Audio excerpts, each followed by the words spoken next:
بسم الله الرحمن الرحيم. الحمد لله رب العالمين، والصلاة والسلام على أشرف الأنبياء والمرسلين نبينا محمد وعلى آله وصحبه أجمعين، أما بعد. السلام عليكم ورحمة الله وبركاتہ. معزز سامعین کرام، پردہ پوشی کے تعلق سے ہماری بات چل رہی ہے. بہت سارے دروس ہم نے اس میں سماعت فرمائے ہیں، جس میں یہ باتیں بتائی گئی ہیں کہ حالت نماز میں کن کن اعضاء کا پردہ کرنا اور اس کو ڈھکنا ضروری ہے.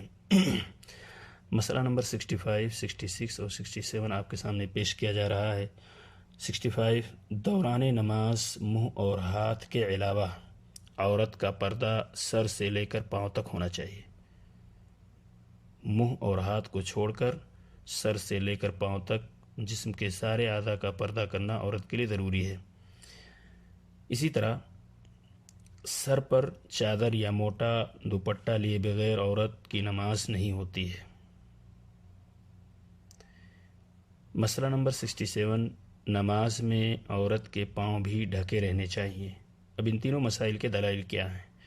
عن ام سلمۃ رضی اللہ عنہا سألت النبی صلی اللہ علیہ وسلم اتصلی المرأة فی درع وخمار وليس عليها ازار؟ قال صلی اللہ علیہ وسلم اذا كان الدرع سابغا ظهور قدمیها. رواہ ابو داود. حضرت ام سلمہ رضی اللہ تعالیٰ عنہ نے نبی اکرم صلی اللہ علیہ وسلم سے پوچھا، کیا عورت تہبند کے بغیر صرف لمبے کرتے اور دوپٹے میں نماز پڑھ سکتی ہے؟ آپ صلی اللہ علیہ وسلم نے فرمایا، ہاں پڑھ سکتی ہے، بشرطے کہ کرتا اتنا لمبا ہو کہ اس سے پاؤں ڈھک جائیں. تو اس بات کی وضاحت ہوگی کہ پاؤں کا ڈھکنا ضروری ہے.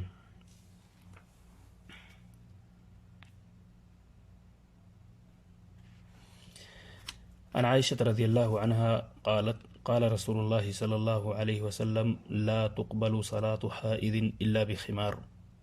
رواہ ابو داود والترمذی. حضرت عائشہ رضی اللہ تعالیٰ عنہ سے روایت ہے کہ رسول اکرم صلی اللہ علیہ وسلم نے فرمایا، بالغ عورت کی نماز چادر یا موٹے دوپٹے کے بغیر نہیں ہوتی. اسے ابو داود اور ترمذی نے روایت کیا ہے. تو یہ تینوں مسائل ابھر کر ہمارے سامنے آ گئے اور یہ دلائل ہیں تینوں مسئلے کے. مسئلہ نمبر 65، دوران نماز منہ اور ہاتھ کے علاوہ عورت کا پردہ سر سے لے کر پاؤں تک ہونا ضروری. سر پر چادر یا دوپٹہ لیے بغیر عورت کی نماز نہیں ہوتی. نماز میں عورت کے پاؤں بھی ڈھکے ہونی چاہیے. اللہ تبارک تعالیٰ سے دعا کہ اللہ تعالیٰ ہم سب کو دین کی سمجھ عطا فرمائے، اسے صحیح تعلیم سیکھنے اور دوسروں کو بتانے کی توفیق اور خود اس پر عمل پیرا ہونے کی توفیق عطا فرمائے. آمین. السلام علیکم ورحمۃ اللہ وبرکاتہ.